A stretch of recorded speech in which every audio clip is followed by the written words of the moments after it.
Friday the 25th of April, 1986. A beautiful spring day for the 43,000 inhabitants of Pripyat in the Ukraine.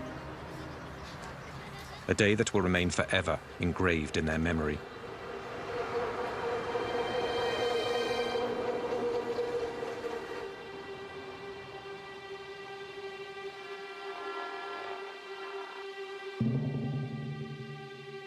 Three kilometers from the city, the Vladimir Ilyich Lenin nuclear power plant, where several thousand people go to work each day.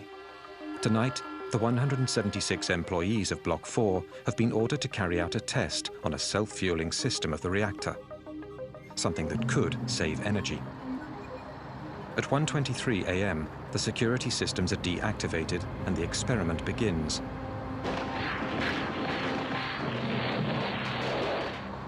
A series of detonations go off in the core of the reactor.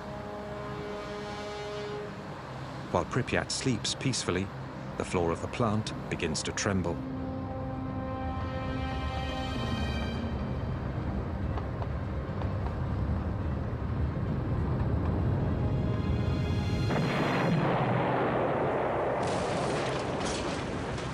The 1,200-ton cover of the reactor suddenly blasts into the air. An ultra-powerful stream of radioactive vapor releases uranium and graphite over hundreds of meters around the plant. From the gaping hole, a spray of fire charged with radioactive particles in fusion shoots 1,000 meters into the sky. There were a lot of colors, and they were really bright, orange, red, sky blue, colors like blood, a rainbow. It was beautiful. The most serious nuclear accident in history has just taken place. During the night, early in the morning, I got the call around 5 a.m. I was told there's been some accident at the Chernobyl nuclear plant.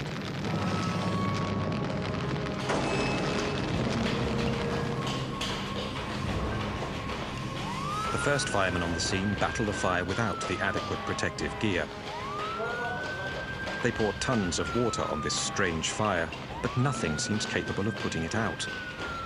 They are all exposed to lethal doses of radiation. 2 men die that night. 28 more will follow in the next few months. They are the first victims of Chernobyl. Nobody was prepared for such a crisis. For the next 7 months, 500,000 men will wage hand-to-hand combat with an invisible enemy.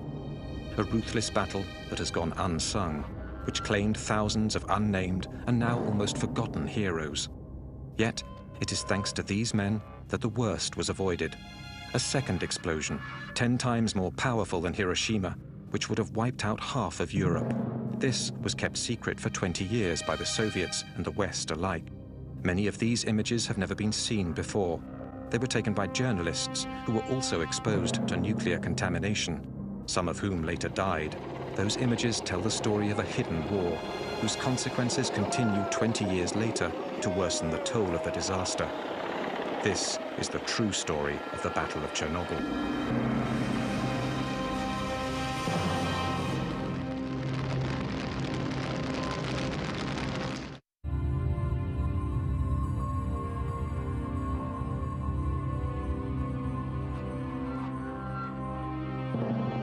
By early morning, the clouds are already being contaminated by the radioactive column rising 1,000 meters into the sky. Igor Kostin was a photographer with the news agency Novosti. When a friend and helicopter pilot phones him that morning to offer to fly him over Chernobyl, all Kostin knows is that something has happened at the plant during the night. He is the first journalist to witness the gaping hole. Держи это место! Держи!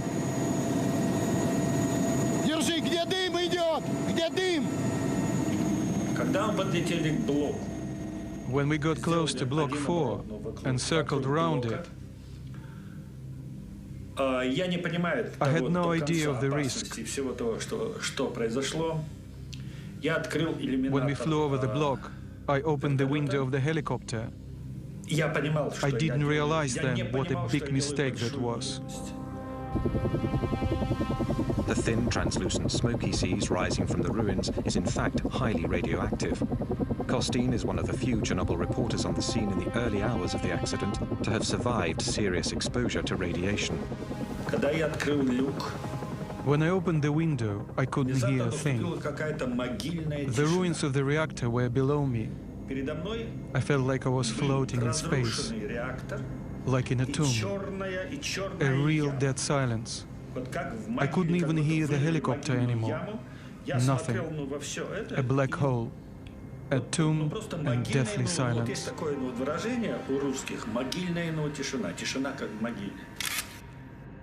This is the first picture ever taken of the breach. All my equipment jumped after a minute. I couldn't understand what was going on. I thought my batteries were dead. I only managed to take a dozen photos. Once I returned to Kiev, I processed my pictures, and I noticed the negatives were black, and the colors very poor. I didn't know it yet, but the photos had been exposed to radioactivity. At the core of the blown-out reactor and buried under 14 meters of rubble, the graphite surrounding the nuclear fuel burns and melts the uranium. The radioactive fallout is going to be 100 times greater than the combined power of the 2 atomic bombs dropped on Hiroshima and Nagasaki. At the Kremlin, 8 hours after the explosion, Gorbachev only has scant information on the situation. The first information consisted of accident and fire.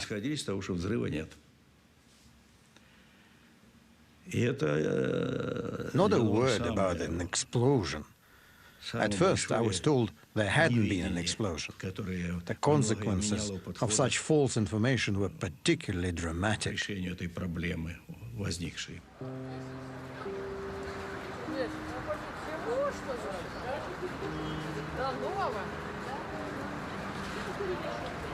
For Pripyat's 43,000 inhabitants, life goes on as usual.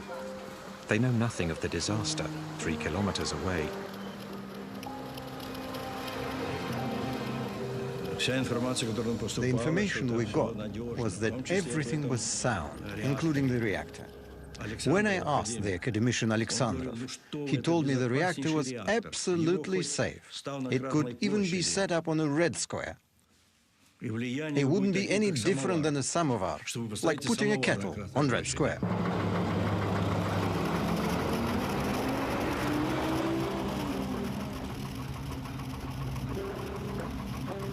There are rumors in the town of a fire at the plant and deaths in the night, but no official information has been released. The white flashes on these images are the results of radioactivity on the film. People in the streets hardly blink an eye at the masked soldiers scattered throughout the city.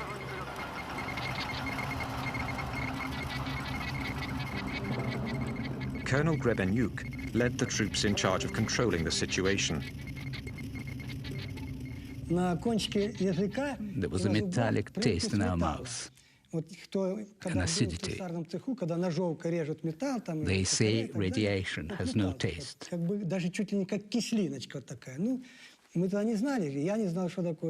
was only later we realized it was the taste of radioactive iodine.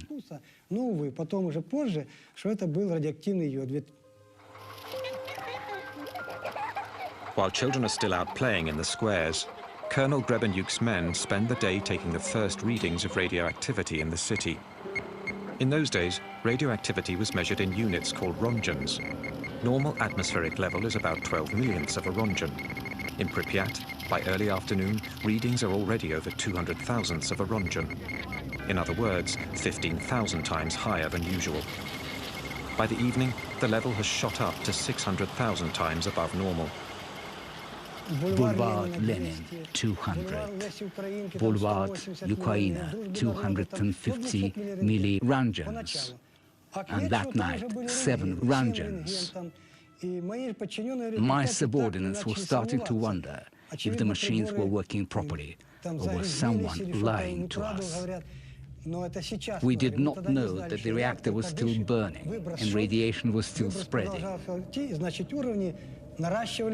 This map is sealed in plastic because it's still radioactive.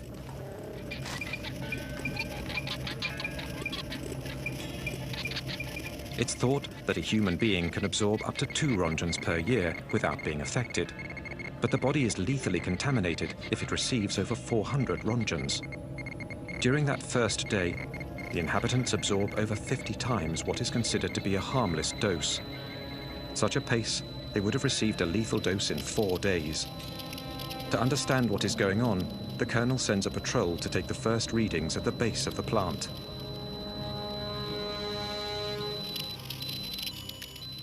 Their first readings were recorded on this map, 2080 roentgens. I was worried about my subordinates. How could I send them in there? At these astronomical levels, 15 minutes is all it takes for a human being to absorb a lethal dose of radiation. At the Nuclear Institute, the figures provoke a shock. Such a level of radioactivity has never been seen before. Gorbachev hurriedly creates a governmental commission made up of the country's top experts in nuclear energy. This is led by the academician Legasov, a nuclear physicist of international renown. He immediately leaves for Chernobyl at the head of a scientific delegation. We hoped they would be able to evaluate the situation quickly, but for the first couple of days, they weren't able to tell us anything. It was a dramatic situation. We'd be in session, waiting for information. We were demanding information, but they weren't able to tell us anything. 20 hours after the explosion, the level of radioactivity continues to climb. By now, windows and doors should be sealed and iodine tablets swallowed to counteract the effects of radioactivity. Yet no such orders have been given.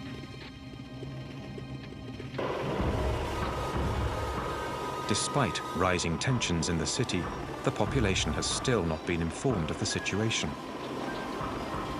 Yulia Marchenko was only 5 at the time.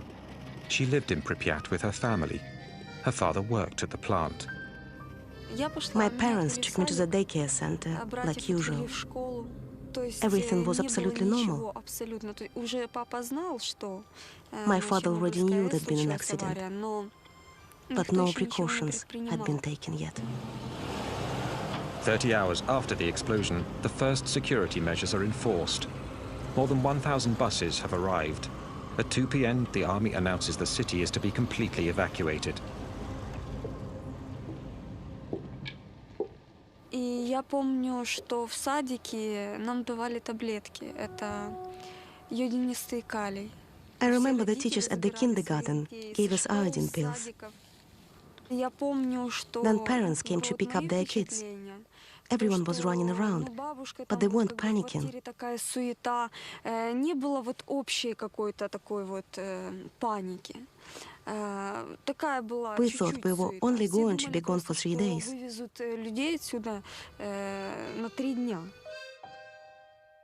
To avoid any panic, the authorities conceal the seriousness of the situation.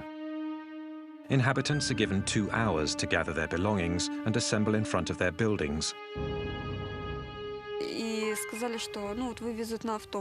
They told us to get in the buses. I remember perfectly well having to choose which toys I was going to take. I had a lot of dolls and wanted to bring them all, but I couldn't. We couldn't even take any warm clothes. People have to leave everything they own, their entire lives behind. They will never return.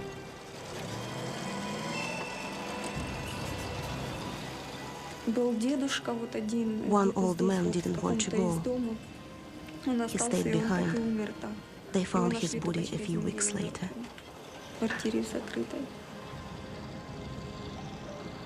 People didn't really believe what was happening. They thought they were being lied to. They remembered the German occupation and said that in 1941 there were bombs that fell. But now there was nothing. The elderly people didn't believe in an invisible enemy. And there was no time to explain. My soldiers and I were simply carrying out orders.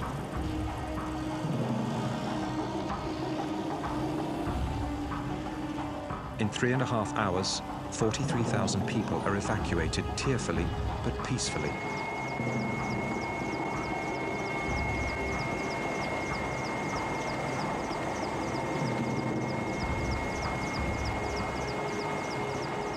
Buses carry Europe's first atomic refugees.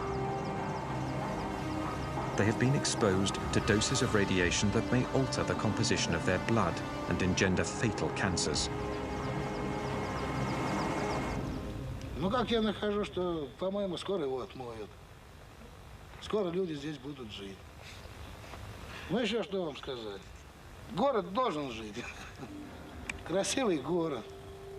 Вот я сейчас смотрю напротив стадиона. Здесь должны дети играть. Ну, без риска везде, по-моему, нигде нельзя.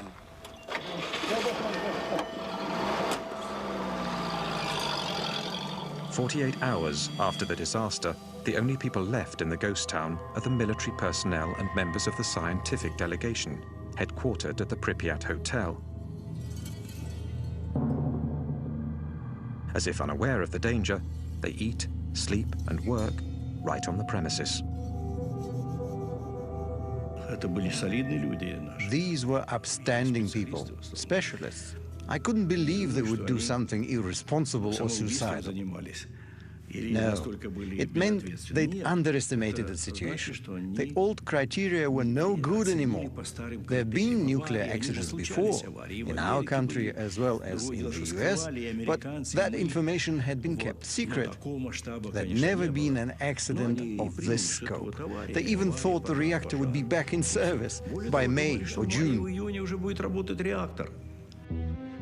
Meanwhile, clouds filled with radioactive particles are being blown north by the wind. Between the 26th and the 27th of April, they drift over 1,000 kilometers above Russia, then over Belarus and the Baltics. On the 28th, they hit Sweden, where the rise of radioactivity is detected near one of their nuclear power plants. Soon after, television news alerts the population. Radioactive dust from Chernobyl rains down on Stockholm. The authorities send a squadron of fighter planes to take readings in the clouds. The level of radioactivity suggests there's been a major accident somewhere. 60 hours after the disaster, still no official word has been reported outside of the Soviet Union.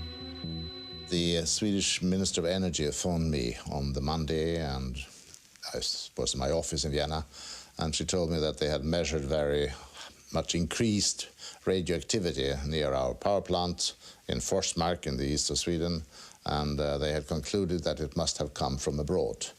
Did we know anything about it, was her question.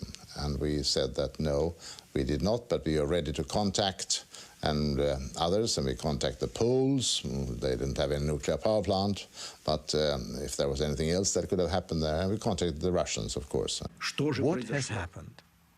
An explosion, a radioactive cloud, serious contamination. It was Sweden that alerted us. 3 days after the accident, while Gorbachev is still trying to gather data, American and European spy satellites turn to the Soviet Union and discover the ruins of the Ukrainian plant. The smoke wafting from the gaping hole shows up clearly in thermal vision. In the evening of that Monday, the 28th it would be, we had a message from Mr. Petrosian, who was the head of Atomic Energy Commission in Russia, in which he told us about the accident. And about the same time, the Russians actually released the information to the world.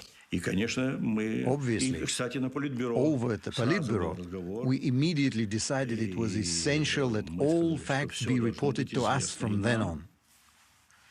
So I called on the KGB. I told them to follow everything that was happening over there and to report the conversations the scientists were having. I told them to report all of that information back, to me, personally. It has taken over 48 hours to get accurate information about the disaster. 2 days during which the 43,000 inhabitants of Pripyat are exposed to contamination. The crisis continues to grow. At the bottom of the destroyed reactor, 1,200 tons of white-hot magma continue to burn at over 3,000 degrees, sending liters of radioactive gas and dust into the atmosphere. The whole of Europe is at the mercy of the winds.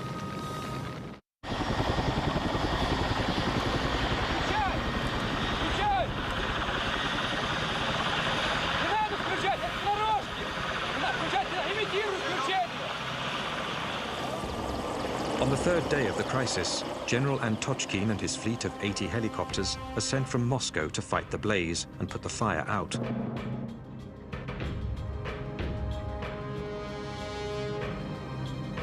When he arrives, the general flies 200 meters above the blown-out reactor. Because of the fire, the temperature at that height was between 120 to 180 degrees Celsius. Our dosimeter, the instrument for measuring radiation, only went up to 500 Röntgens. The needle was going crazy. It was completely off the scale. I think there were at least 1,000 Röntgens at a height of 200 meters. Even at that altitude, a half-hour of exposure could be lethal. The strong current of radioactive hot air streaming up from the reactor makes it impossible to get closer. They will have to improvise some way of carrying out their mission.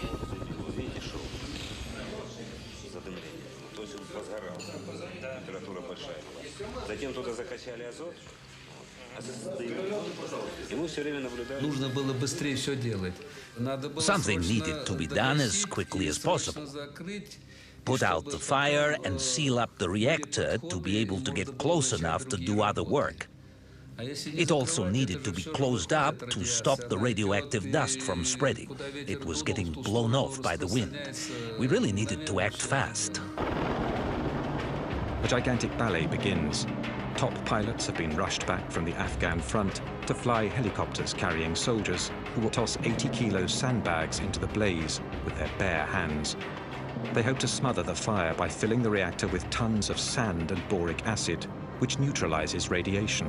The first day, 110 sorties. The next, 300. The radiation level above the reactor is over 3,500 Röntgens, almost 9 times the lethal dose. Some of the pilots make up to 33 flights in a single day. Each time they went, they received 5 or 6 Röntgens. If they were slow, it was even more. After throwing 6, 7, 8 bags, they were drenched in sweat from the heat. After a few missions, my soldiers would go wash up and eat. After a while, they'd start throwing up.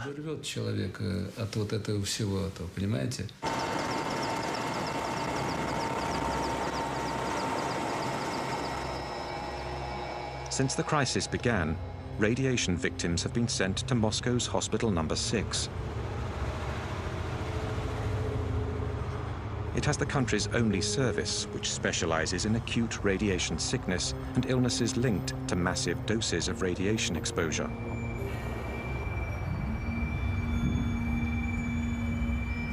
The initial symptoms of radiation sickness, vomiting, nausea and diarrhea, are followed by a latency period. It's only later that much more fatal symptoms appear, such as deterioration of bone marrow and horrible burns that eat flesh down to the bone. When they arrived at the clinic, it was very hard, psychologically speaking. They came straight from the airport. Almost all of them were young. They arrived during the latency period. They felt fine. They were all dressed alike, wearing the same pajamas. They were making jokes. But we already knew that a lot of them were going to die. 27 of them died quite quickly.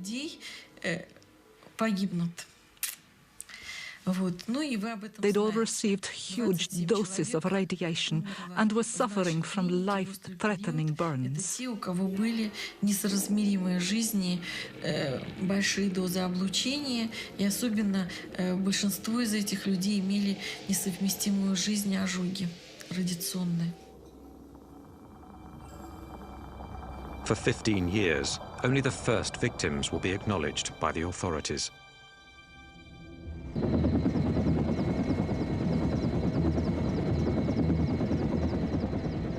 "30 kilometers east of the plant, the forest has been scorched by the radioactive blast from the explosion.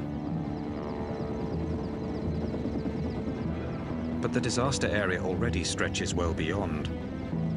Since the explosion, radioactive particles carried by the clouds have been falling with the rain.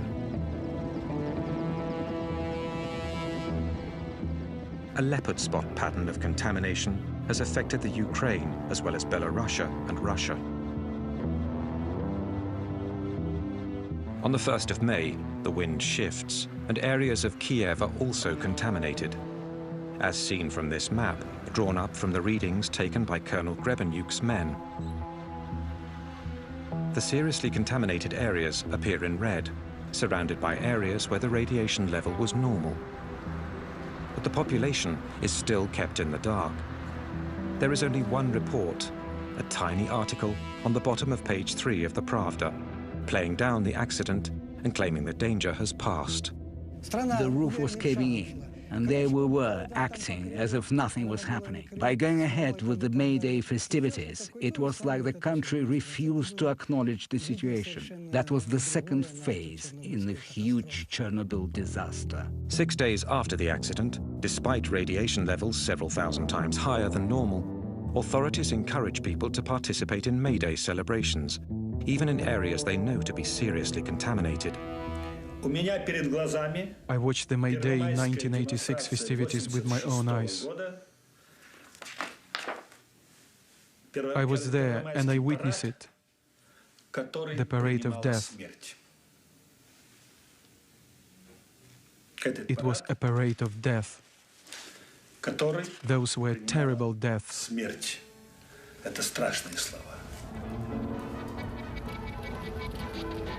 Disturbingly, all footage of May Day 1986 has now disappeared from the Ukrainian National Archives. All that remains are Igor Kostyn's photos. Sherbitsky, the first secretary of the Ukraine, also went to the festivities with his family and his grandchildren. It's true that, in theory, that seemed very important to us, to avoid any panic. But had we known how much radioactivity was already in the air? How many were contaminated during the festivities? Not a single study has yet been published.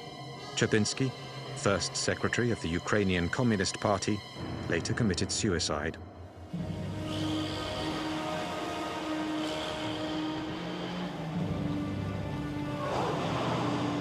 One week after the explosion, the exodus continues. The inhabitants of the city of Chernobyl, 7 kilometers from the plant, are evacuated. So are all the villages within a 30-kilometer radius around the plant. 130,000 people are moved, many of whom have already been dangerously contaminated.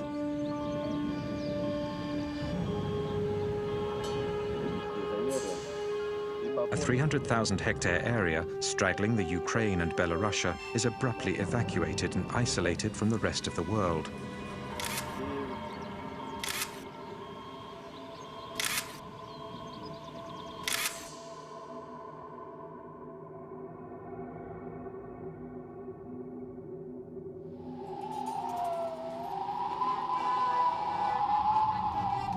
A vast region uprooted, an entire culture ripped from its land, a world wiped out in a few days' time by an invisible enemy. Это было хуже войны. It was worse than a war. Here you couldn't see the enemy. In a war, you see the cannons, the machine guns, the tanks. Here, you see nothing. The radiation is everywhere. It goes right through you. It gets into you, and you only start feeling the effects later, sometimes years later. It's terrifying. Meanwhile, the radioactive cloud continues to drift over Europe. It floats over Bavaria and northern Italy. Radioactive cesium-137 and iodine-131 rain down on the south of France and Corsica. Crops and pastures are seriously contaminated. While French authorities deny its presence, the cloud reaches Great Britain and spreads into Greece. In Chernobyl, the level of radioactivity continues to climb. 6,000 tons of sand and boric acid have filled the hole. But underneath this gigantic plug, the white-hot magma continues to smolder. 10 days after the disaster, Gorbachev personally invites Hans Blix, director of the powerful International Atomic Energy Agency, to visit the site. He is the first expert and the first Westerner to visit Chernobyl.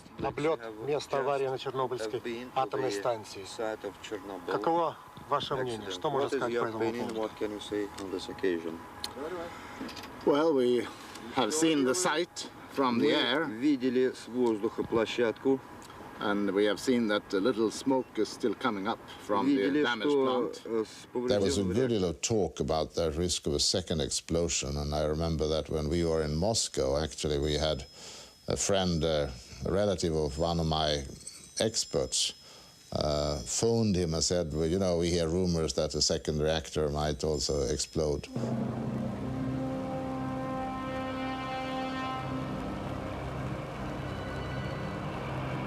At the bottom of the reactor, 195 tons of nuclear fuel are still burning, giving off incredible heat that is gradually melting the sand.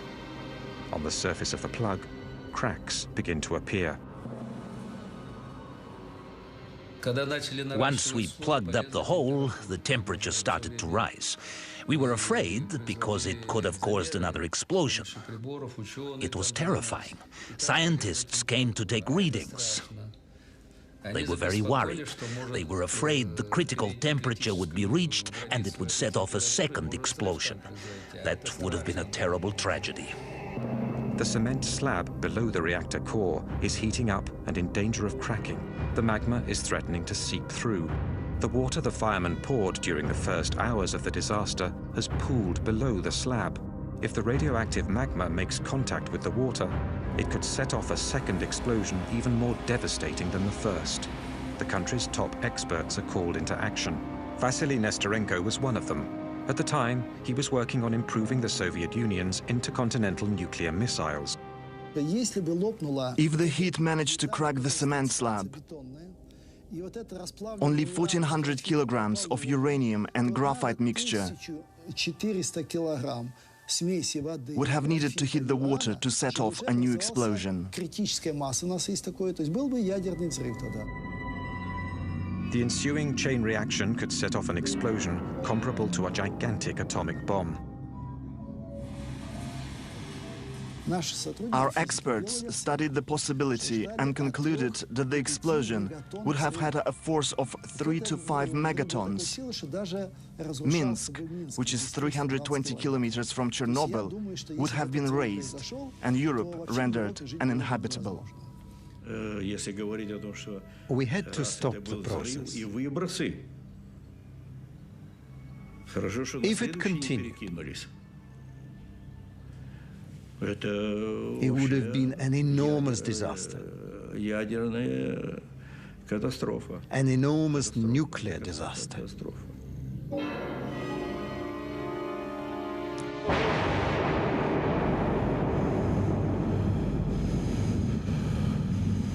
This second explosion would have been accompanied by a terrible shockwave and a massive rise in radioactivity that would have claimed thousands of lives in a matter of hours. Thank God it didn't happen. There were trains with over 1,000 cars in Minsk, Gomel and Kiev, ready to evacuate the population. The situation is critical. In Moscow, the State Commission decrees 2 emergency measures. First, send in a battalion of firemen to drain the water from under the reactor. They will later be declared national heroes, but will suffer from radiation sickness the rest of their lives. Second, seal the breach more effectively to bring the temperature down once and for all. In 2 days, General Antochkin's men will drop 2,400 tons of lead into the reactor. When we started dumping lead in, the temperature went down right away. It absorbed well and sealed the hole as it melted, so there was less radiation. But some of this lead melts when it hits the blaze and vaporizes into the atmosphere. 20 years later, traces of it can be found in the sick children of Chernobyl. It's highly criticized today, but given the situation, there was no better solution. And all the people, military or civilians, officers or not, worked selflessly. I participated in this first stage, and I can tell you, it had to be done. It was heroism. During this operation, 600 pilots are fatally contaminated with radiation. All of them will die. But their efforts only buy a few days. Although it has been covered over, the fire still isn't out. Flying over in helicopters isn't solving the problem. They need to get closer, go down into the breach. But how?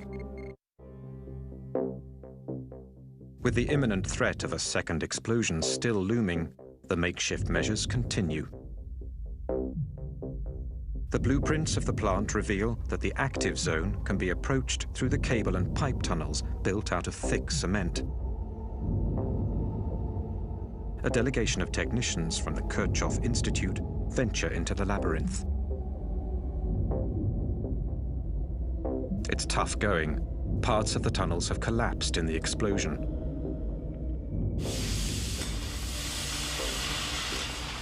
They pierce through the shell of the 4th reactor with a blowtorch and stick their radioactivity detectors and thermometers in, along with cameras. The result is terrifying. The radiation levels are astronomical, and their worst fears are confirmed. The white-hot magma has cracked the cement slab and seeped into the empty basin. It is now threatening to sink even further. There was a 5 to 10% risk of explosion. We drained the water from under the reactor, but something absolutely had to be done. Something had to be put underneath the reactor to keep the magma from seeping down. Something had to keep it from falling in. Nothing is stopping the magma from seeping even deeper into the sandy subsoil. And beneath the reactor lies a huge stretch aquifer that supplies the entire country with water.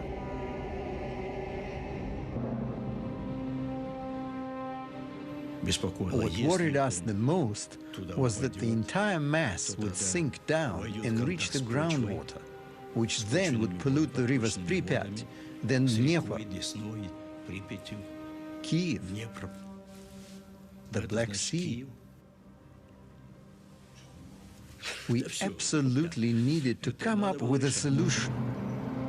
A new operation is considered, but it will entail the loss of more lives. On the 12th of May, 1986, 17 days after the initial explosion, the miners of Tula, 1,000 kilometers from Chernobyl, receive a visit from the Kremlin, from the Deputy Minister of the Mining Industry. The minister spoke to us about the accident at Chernobyl. He said they needed miners from our region, the Moscow basin. He gave us 24 hours to gather our belongings. The next day, we were bussed from that very square to the airport in Moscow. On the 13th of May, our comrades were already at work at Chernobyl.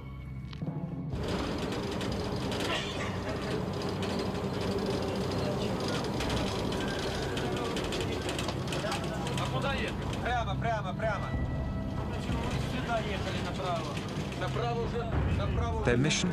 To approach the reactor through what is now the only possible path, underground.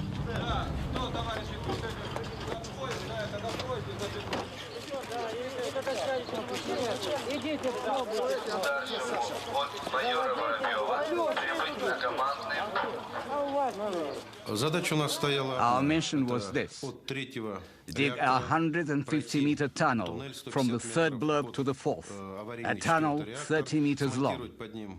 Then dig a room 30 meters long and 30 meters wide to hold a refrigeration device for cooling down the reactor.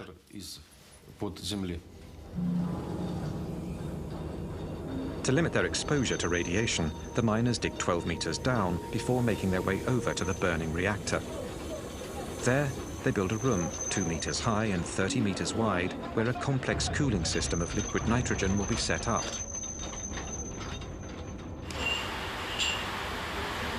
Тебе говорили, что нужен вентиляционный рукав. Ты меня слышишь?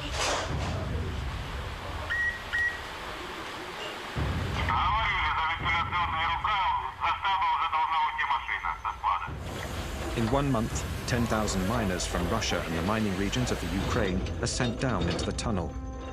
They're between 20 and 30 years old. Inside the tunnel, which has no ventilation, the temperature hits 50 degrees Celsius, and radioactivity is at a minimum of 1 rontgen per hour. We worked without any protective gear. The miners couldn't use masks because the filters would get damp after a few minutes. So everyone just took them off and kept on working without them, with our shirts off too. We drank water out of open bottles, which was really bad because the radioactive particles were ingested right into our body. One of our comrades swallowed a grain of sand that was highly radioactive. He died. How can we know what each of us breathed or ingested? The hardest thing was the lack of oxygen and the incredible heat. It was hot, hot, hot.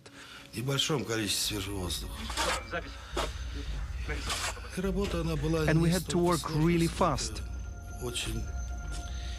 at a crazy pace, faster and faster. That was the hardest. Go, go, go. Battalions of 30 miners relay each other every 3 hours, 24 hours a day. In 1 month and 4 days, they dig a 150-meter tunnel, a job that in a mine would have normally taken 3 months. The most dangerous places were not underground. There wasn't as much radiation below the reactor. But as soon as we came up, we had to run even faster.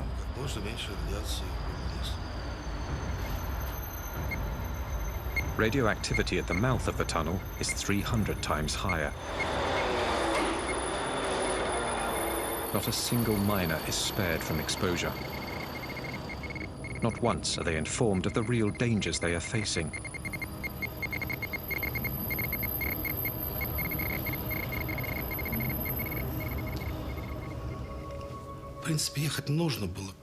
Someone had to go and do it. Us or someone else. We did our duty. Shouldn't we have done it? It's too late to judge. I don't regret anything.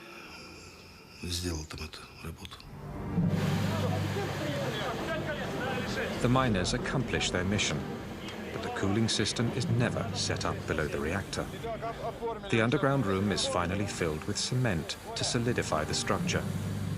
The official position is that each miner received 30 to 60 rontgens, but survivors claim they received up to 5 times that amount.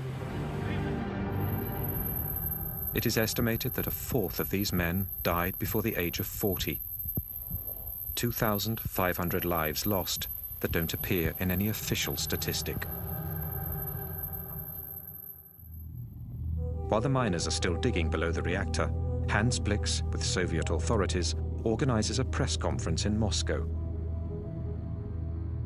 Let me say that on behalf of the IAEA, we have expressed profound regret at the tragic accident, the loss of lives, and the damage which has been caused. We have now agreed with the Soviet authorities to come to Vienna for a post-accident analysis. In front of 500 journalists from all over the world, he announces an international conference that will be held in Vienna, where the Soviets have agreed to share all their data on the disaster. To analyze the accident. The most important effect of the press conference was that the Russian people felt that we can believe these guys. They were used to having a government that they didn't believe one word in, and accidents and disasters were usually suppressed. They didn't inform about them. So what they'd heard about this was just kept them worried that it might be even worse. It was bad enough, to be sure. But they felt that, yes, these guys we trust. So this was a victory for glasnost. The Soviets agreed to cooperate fully with the West, an historic change that begins an era of openness which became known as glasnost, a political victory for Gorbachev, who sorely needs it. Because in Chernobyl, although the fire is now being kept in check, the breach and tons of highly radioactive rubble lie exposed to the elements. It is of the utmost urgency to cover the broken structure and clean up the zone. But for that, more men will be needed, many more men.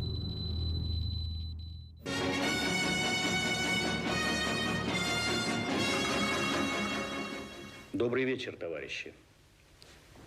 18 days after the disaster, Gorbachev finally addresses the Soviet people. Авария на Чернобыльской атомной электростанции.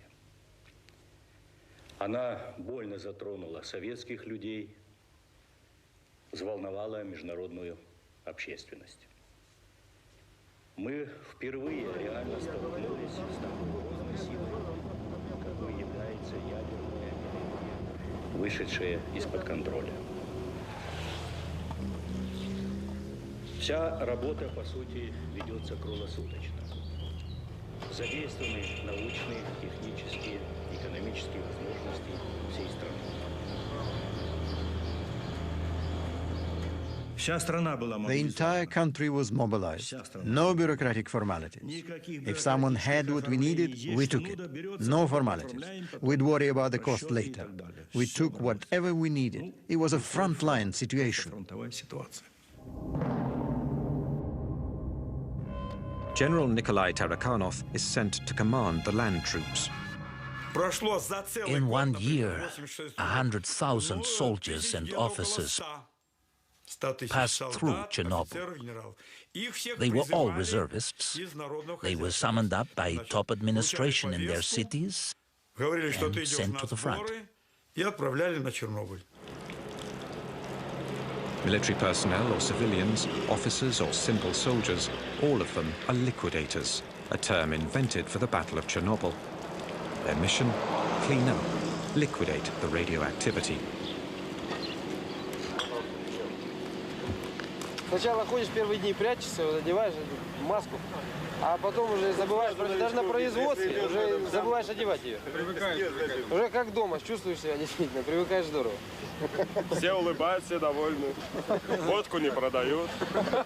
Вообще в Москве такой слух был, что на Чернобыль приезжает, водителям каждый день дают 150 грамм этого. Я с женой разговаривал, и рассказываю, говорю, в столовую заходишь 150, выходишь 150. Она, ты хоть закусывай там.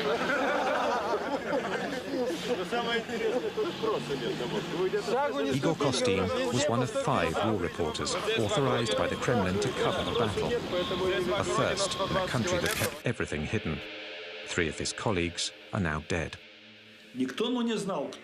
There were no titles, no ministers, generals or soldiers. No one was saying, I'm a general, do what I say. Everyone was honestly doing what they could. And so the operation named the liquidation of the Chernobyl accident was set in motion. 100,000 troops, as well as 400,000 civilians, workers, engineers, nurses, doctors and scientists from every Soviet republic passed through Chernobyl. the Soviet Union is waging its last major battle. 500,000 people. The troops in Chernobyl were bigger than Napoleon's, but our army got contaminated. From the sky, helicopters drop tons of a sticky liquid dubbed Berber, a mixture that coagulates and plasters the radioactive dust to the ground. Meanwhile, brigades of liquidators are put in charge of cleaning up the zone, and house by house, of removing the layer of radioactive dust that covers everything.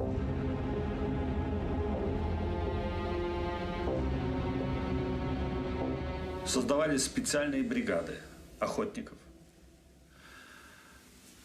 Special hunting squads were formed. They patrolled the countryside and forest with rifles, killing cats and dogs.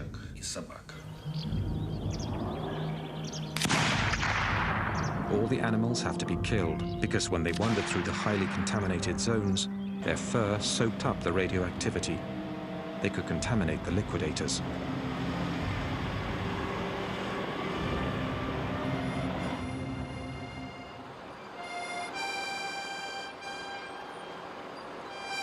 The last villages with people still remaining in the zone are evacuated.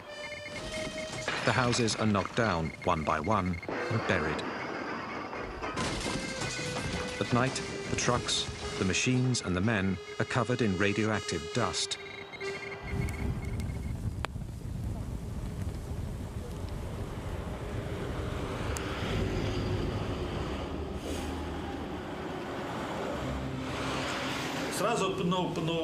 We would wash 5 or 6 times in the shower.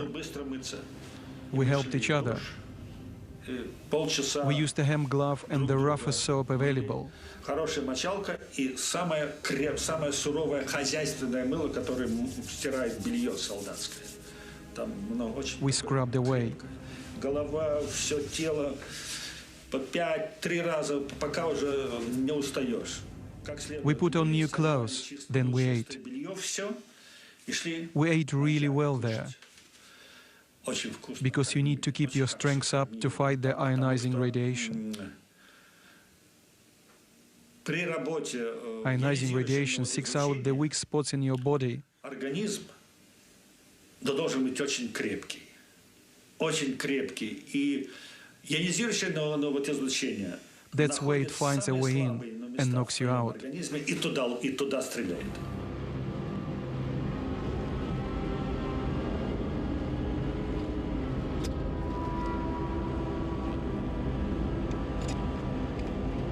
Around the plant, a colossal operation is set in motion. It goes on 7 days a week without a single day off. 300,000 cubic meters of contaminated earth are bulldozed into huge ditches and covered over with cement.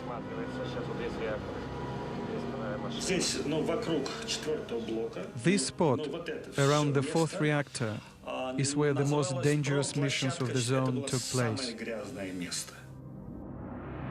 8 weeks after the explosion, the liquidators tackle the heart of the problem. In order to neutralize the toxic waste for the long term and prevent it from spreading even more, the entire blown-out reactor has to be isolated.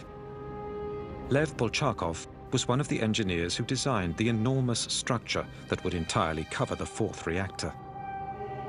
A sarcophagus of steel and concrete, 170 meters long and 66 meters high. It was one of a kind, a unique project. No one had ever built such a structure in a zone this radioactive. You could only work a few minutes at a time. That had never been done before.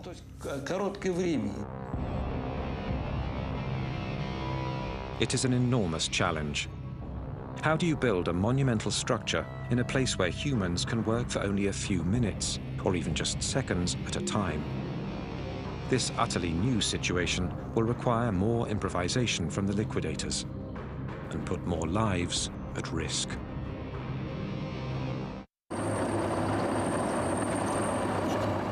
It has now been more than 12 weeks since the initial blast at block number 4 of the Chernobyl nuclear power plant. To stop the deadly contamination, the final attack is launched.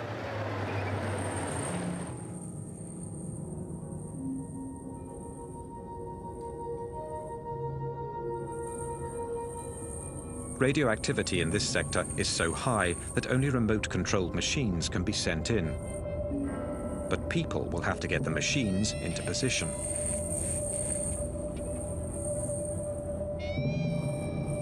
Workers can only stay a few minutes without receiving a fatal dose of radiation. With each second, their lives are more and more threatened. Here's one of the armored vehicles. It looks primitive, but we had to build them ourselves. We lined the cabs entirely with lead to protect our soldiers from the radiation as best we could.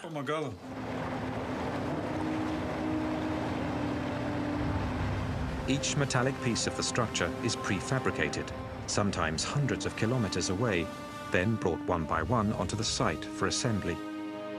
An extraordinary jigsaw puzzle. Beams 150 tons and 70 meters long. Buttresses 45 meters high. That's the Dimak 4000. Look at the size of this crane. We couldn't work very long on the side, and there was no room for error. The slightest miscalculation, and it would have been impossible to fit it all together.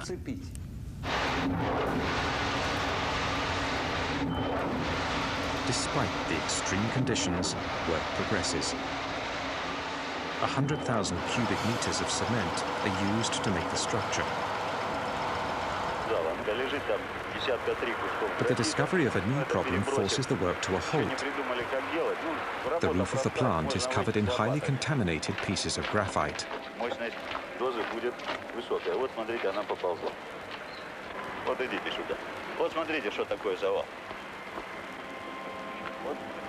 Вот здесь, в том месте, где мы стоим, сейчас 10 рентген. Это будет примерно 1000. Вот около вот этого колпака примерно 200. Все, пойдемте. На сегодня хватит нам. Выходим, пойдемте. И ты тоже выходи оттуда. These pieces of graphite enveloped uranium rods.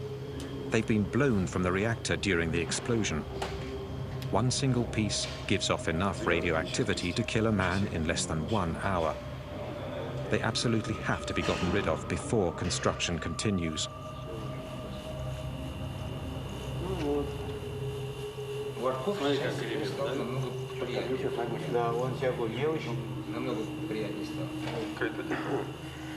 Там очень большие уровни радиоактивного излучения, и поэтому туда подойти крайне тяжело. Ну и зачем туда пускать людей, когда может техника сработать? Robots are sent onto the roof to shove the lethal debris over the edge. 60 meters below, other robots gather it up and bury it in ditches. But after a few days, the ambient radioactivity begins to affect even the machines. Their electronic circuitry can't hold up. They go berserk and break down. One of them hurtles itself into the breach. Как вы собираетесь его разворачивать? Он же поперек висит.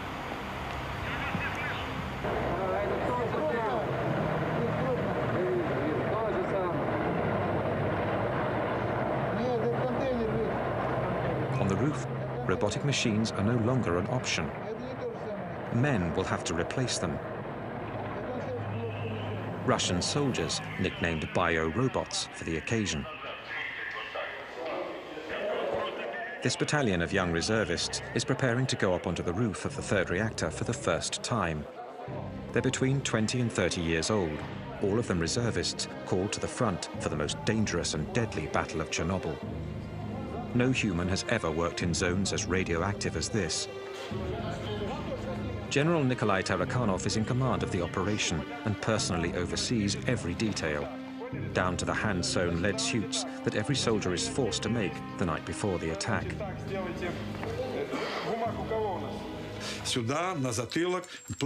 On their fronts, on their backs, in their boots, they were covered in lead. A helmet, a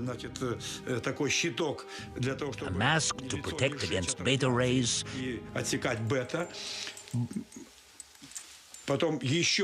and a special apron. Double layers of protection on the hands. The whole uniform weighed 26 to 30 kilos.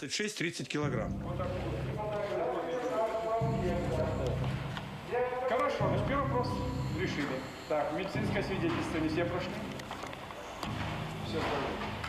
Нет, подождите, это ответ, значит, не по существу. Анализ крови, правильно? Значит, я себе, товарищи, говорю, мы проводили 2 дня назад эксперимент с научным центром. Офицеры ходили туда вместе со мной. Понятно? Значит, страшного, конечно, ничего там нет. Это ясно. Сегодня состоялось решение и правительственное. Они тоже идут туда же? И многие так. Obviously, some people didn't want to go, but they had to. They were reservists. They had to go. For me, there was no question. I had to go do my duty. Who was going to do it for me? Who was going to clean up this disaster and stop the spread of radioactivity all over the world? Somebody had to do it. 2.5 weeks of hell. But hell only lasted 2 to 3 minutes for each soldier, or sometimes even just 40 seconds when the level was too high. We were careful to calculate out the time to save as many lives as possible.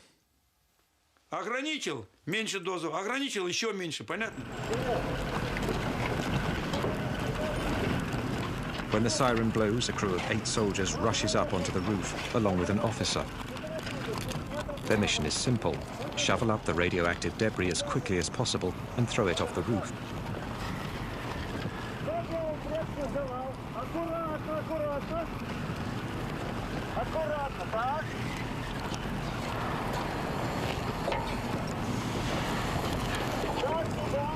According to General Tarakanov's calculations, the level of radioactivity, estimated to be 7,000 rongens per hour, only allows the bio-robots 45 seconds on the roof, only enough time for a couple of shovelfuls.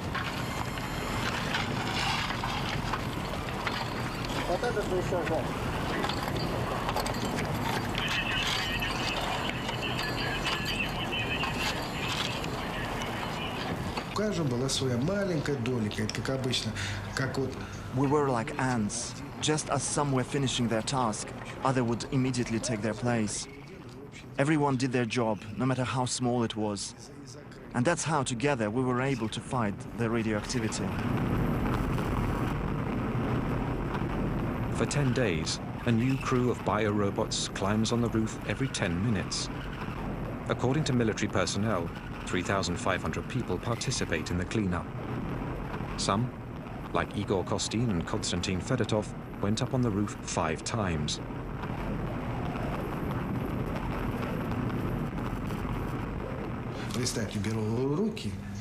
We picked up pieces that were 1,500 rongens. After a day of work, our hands would ache, and we could not make a fist.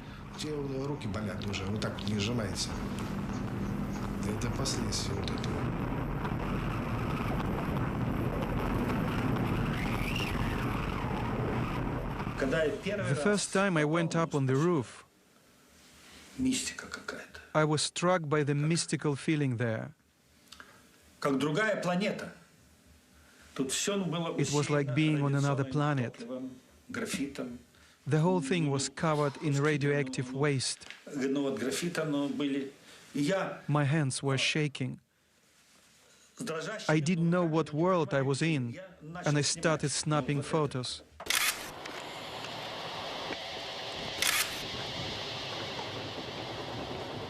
If you look close, you can see traces of radiation on the film.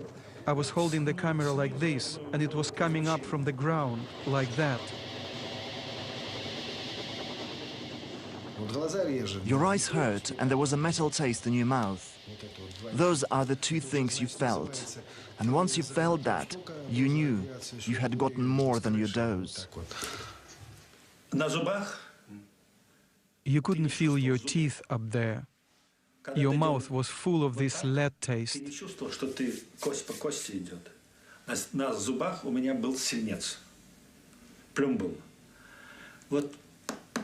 You went like this, but you couldn't hear anything.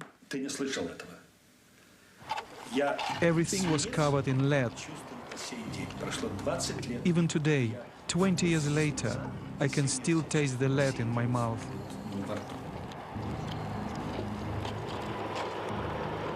Thousands of them will discover that this peculiar taste means an invisible enemy is attacking. As the biorobots are sacrificing their lives on the roof of the plant, the cleanup continues throughout the 30-kilometer zone, 24 hours a day, rain or shine.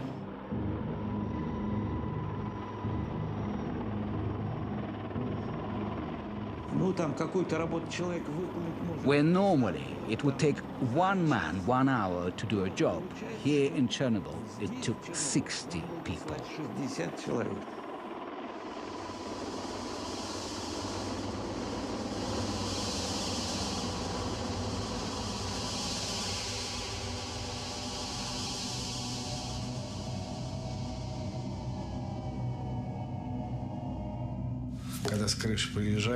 When we came down off the roof, it felt like our blood had been sucked dry by vampires. We were drained. We could not move.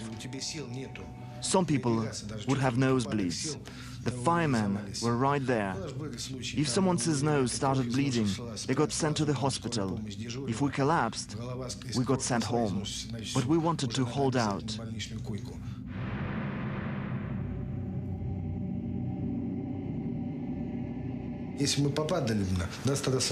But at that time we were young and strong. Our health is shot. We've lost everything.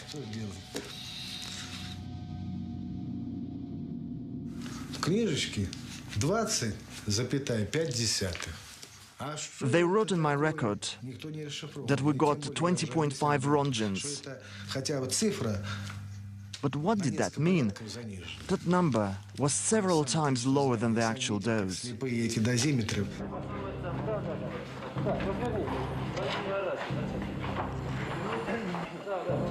Позвольте мне от оперативной группы Министерства обороны СССР вручить вам почетный грамоту.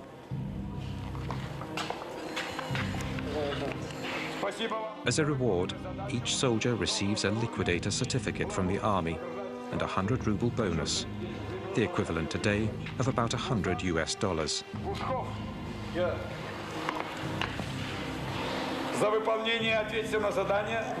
They have risked their lives, but they've only reduced the radiation level on the roof by 35%. When they sent all those people up onto the roof, no one knew exactly the actual level of radiation. Now we know it was between 10,000 and 12,000 rongens per hour. At that level of radioactivity, people never should have been sent. 7 months after the explosion, the zone has been cleaned up and the sarcophagus completed. 500,000 people, military and civilians, have participated in the operation. I told the Commission that for having confronted such levels of radioactivity, having cleaned up all that graphite and having accomplished such heroic tasks, our soldiers needed something symbolic, like putting up our flag.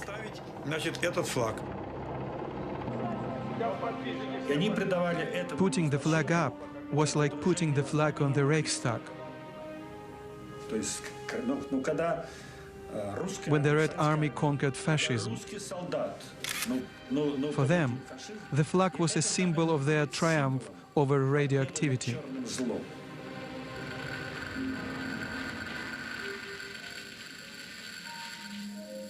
Each team of liquidators celebrates the end of the operation in their own way. Bocharov and his men etch their names onto the final metal piece to go up on top of the sarcophagus.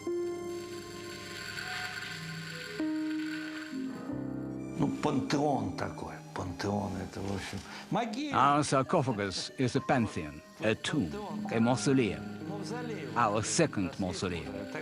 After that, we stopped building nuclear power plants.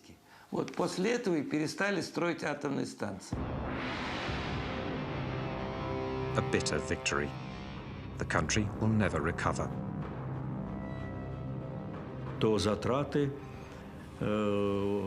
It cost us 18 billion rubles. At that time, a ruble was worth $1. 18 billion. That's huge. And if you consider that shortly after the price of oil collapsed, you can imagine the trouble our country and perestroika were up against.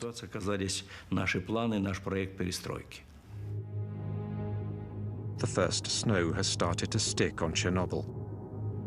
For the authorities, this proves the sarcophagus is airtight, at least for 30 years, or so they predict. The liquidators have gone home. Reactors 1, 2, and 3 are back up and running. The First Battle of Chernobyl has ended in a victory that heralded the end of the USSR.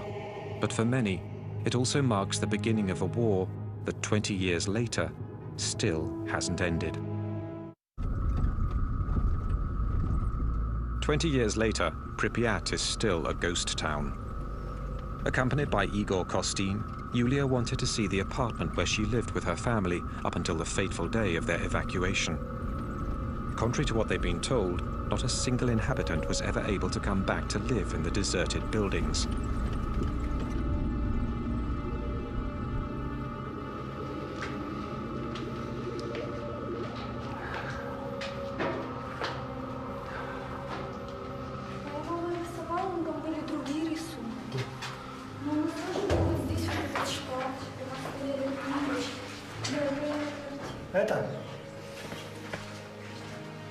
Потрогай стену, раз ты пришла к себе домой.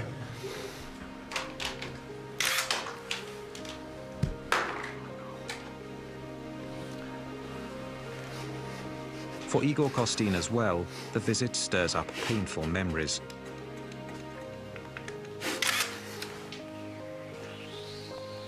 He was fatally exposed to radiation during the 7 months he spent covering the battle. Since then, he's had to be hospitalized for over 2 months each year. Новую энергию в завтрашний день. Родина, как никто больше дает энергию человеку. Это твоя родина, твоя земля сейчас впитала все мощное, что только мы можем дать отсюда.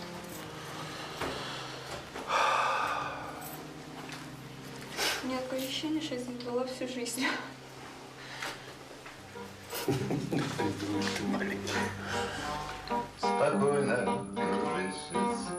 For the hundreds of thousands of atomic refugees, as for the hundreds of thousands of veterans from the Battle of Chernobyl, the fight against their invisible enemy hasn't let up.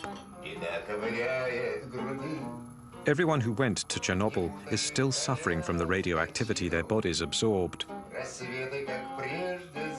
In the months following the accident, the liquidators flooded into hospitals all over the Soviet Union. 20 years later, those who are still alive continue to frequent Hospital Number 6. They're all victims of what specialists have since named the Chernobyl syndrome.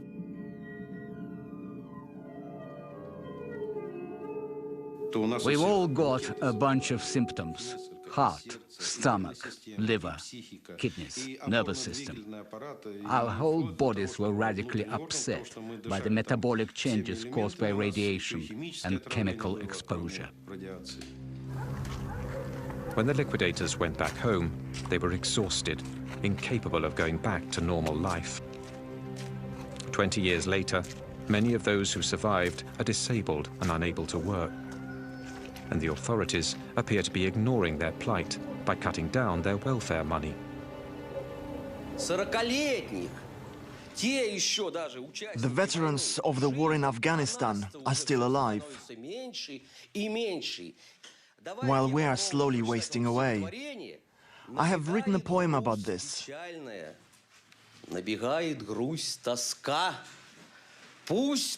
Sadness fills me, nostalgia and anguish.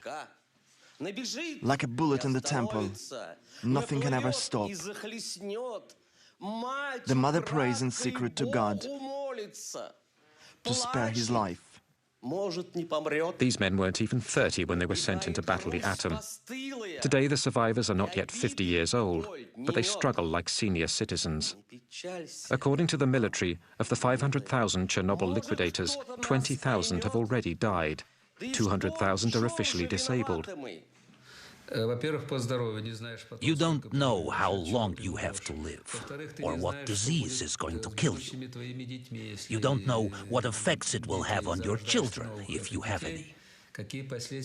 We know all that, and we know the invisible enemy is eating away inside of us like a worm.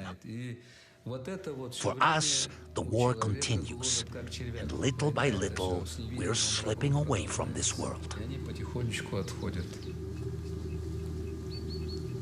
Yet for 2 decades, only 59 deaths have been officially attributed to the Chernobyl disaster.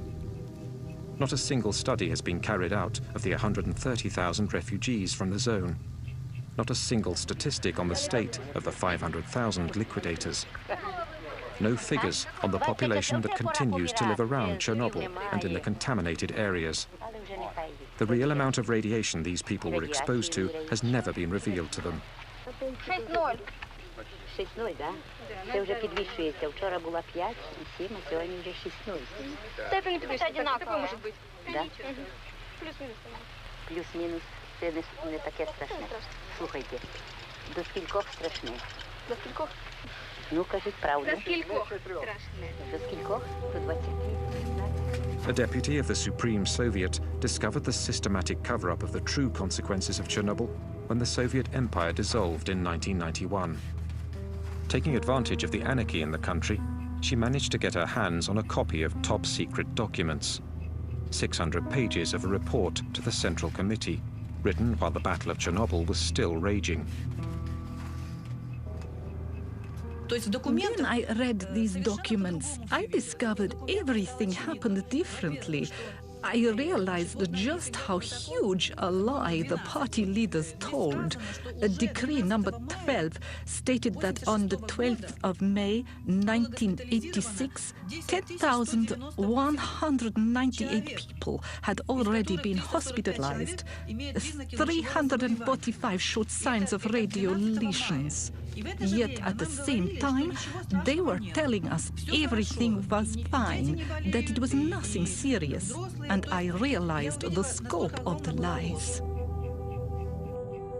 According to Allah, another passage reveals that authorities had arbitrarily changed the standards, multiplying by 5 what was considered the acceptable dose of radiation for the human body.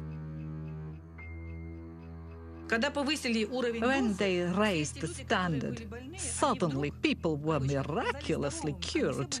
They were released from the hospital and sent home. It was criminal. The tendency to manipulate the numbers was not unique to the Soviets. In late August 1986, the first international conference assessing Chernobyl took place behind closed doors. It was presided over by Hans Blix. No journalists or outside observers were admitted into the amphitheater. The Russian delegation was led by Legasov, the man who'd been in charge of the governmental commission during the Battle of Chernobyl.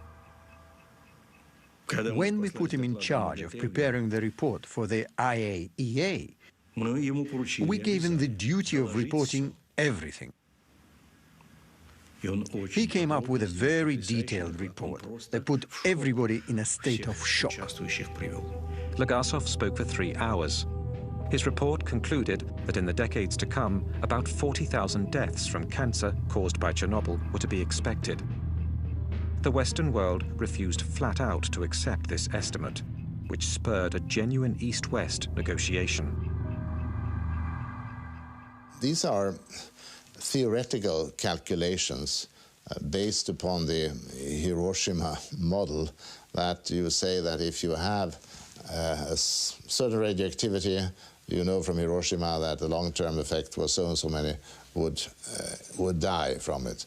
And if you then increase it by tenfold, you assume that it will be tenfold. Well, that's the calculation. This is not, I think, it's not empiric. There again, the figures were surprisingly flexible. By the end of the conference, people were no longer talking about 40,000, but rather of 4,000 probable deaths. Nearly 20 years later, in September 2005, this figure became the official death toll of the disaster. The staunchest opponents to the Soviets' policy of transparency were the French, who went as far as to deny that the radioactive cloud passed over their country. Est-ce qu'on a constaté quelque chose au-dessus de la France? Non, parce que les vents ne vont pas dans cette direction-là. Les vents tournent dans le sens inverse des lignes d'une montre. Il n'y a pas lieu du tout de s'inquiéter. C'est sans aucun danger pour la santé publique. 20 years later, in France, and especially in Corsica, cases of thyroid cancer of the same nature and severity as those around Chernobyl are being reported. The most dangerous element that came out of the Chernobyl reactor wasn't cesium or plutonium, but lies. The lie of 86, that's what I call it. A lie that was propagated like the radioactivity throughout the whole country and the entire world. On the 27th of April 1988, the second anniversary of the disaster, Legasov, who'd worked so hard to unveil the entire truth, decided to put an end to his life.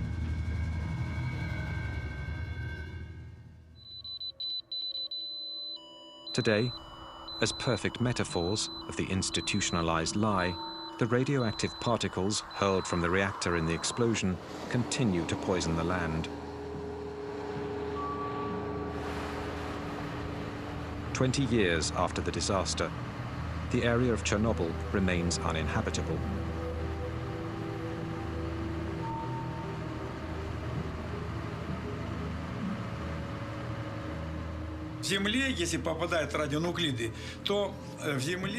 In 5 years, the radionuclides sink 5 centimeters into the contaminated soil. So, 20 years later, they're 20 centimeters under the ground. They continue to contaminate all the plants. To clean it up, we'd need to remove 20 centimeters of soil and seal it underground in burial sites. And that's too big of a job to do. It's impossible.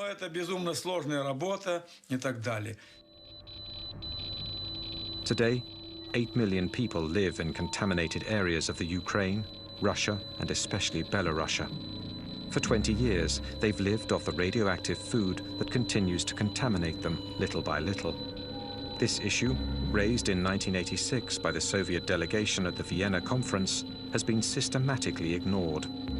And yet, 1,152 children were treated for thyroid cancer between 1986 and 2002 at a specialized center in Minsk. How many in other cities? No global statistics have yet been made public. One doctor, Yuri Bandayevsky, has been studying illnesses among the populations in the contaminated areas ever since the disaster. When his findings were published in 1996, they were immediately condemned. Arrested and officially sentenced for corruption, he spent the next 5 years in jail. In November 2005, he was still under house arrest. Look what happened when the mother was contaminated with cesium during pregnancy. In one single family. Look how many deformations, hair lip, missing eyes, deformed skulls. These embryos come from hamsters that were fed only contaminated grass from the region of Gomel. The result? Entire litters of deformed animals. I was horrified by how many deformed embryos developed in animals that had eaten cesium-contaminated food.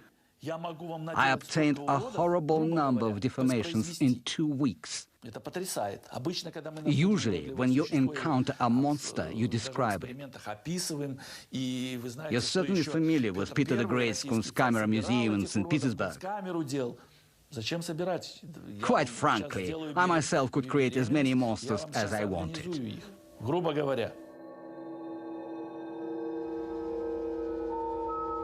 There's been no official study of genetic mutations stemming from Chernobyl.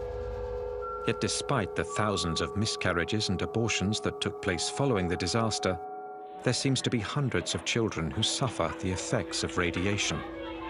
The deformations we see among these children are similar to those of Bandayevsky's hamsters. In Belarusia, 300,000 children are currently suffering the consequences of contamination. NGOs like the International Green Cross, founded by Gorbachev after he was sidelined from the government in 1991, have opened treatment and support centers for victims of Chernobyl. They also organize therapeutic camps, aiming to teach the new generations in contaminated areas how to live with radioactivity. Like here, testing the contamination of their food. How many years is this going to go on? 800 years? 800 years. Until the second Jesus Christ is born. Until his return? Yes. Chernobyl played an important role for us all. And of course, we must keep searching and not skimp on means. We must strengthen international cooperation and create international scientific centers to find new sources of energy which are safer. That's the essential issue. I wouldn't wish for anyone, not my friends or my enemies, to experience such a tragedy. No one deserves to live through what we did in Chernobyl. We're all human beings, and no one deserves that.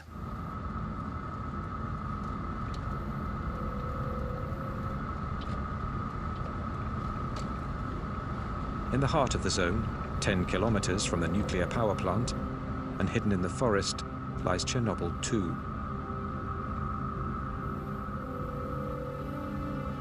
20 years ago, no one could get near this huge military radar.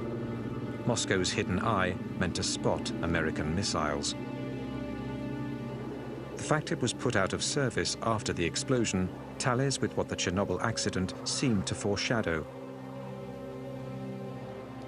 Using weapons is a terrible thing, and nuclear weapons are even worse. Chernobyl was an accident involving one single reactor, a limited accident, whose consequences are still with us. We've had 2 bombs, Hiroshima and Nagasaki. There again, the consequences are still being felt today. Chernobyl showed us the true nature of nuclear energy in human hands. We'd calculated that our most powerful missile, the SS-18, was as powerful as 100 Chernobyls.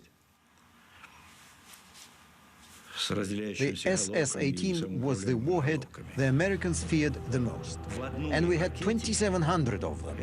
And these were the missiles we'd intended for the Americans. 2,700. Imagine the destruction. Mr. Gorbachev was probably right in saying that Chernobyl was a big illustration of radioactivity let loose. And in this sense, suggested to people more vividly that we ought to do away with the nuclear weapons.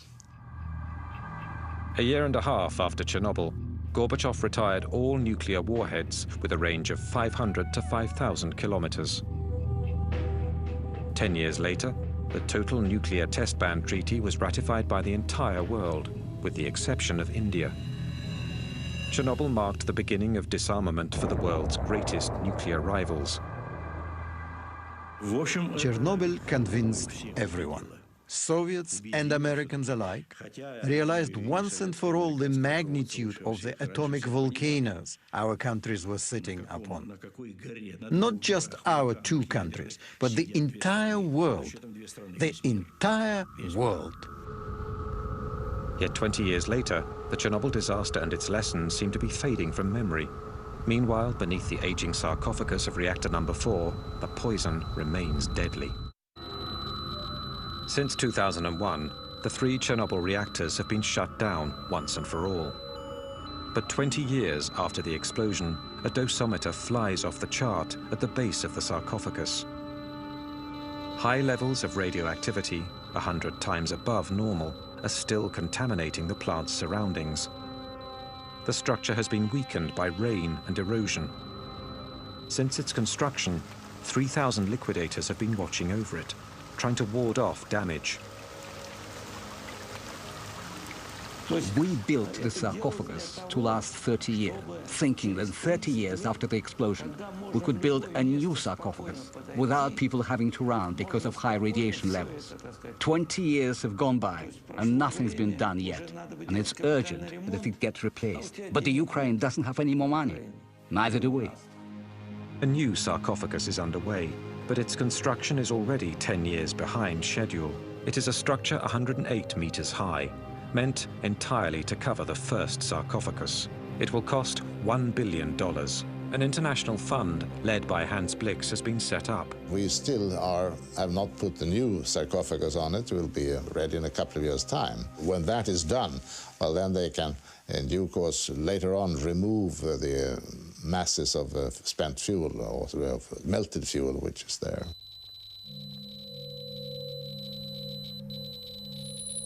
"20 years after the explosion, the cooled magma at the reactor's core, 14 meters underground, is still a terrible threat and will remain so for years to come.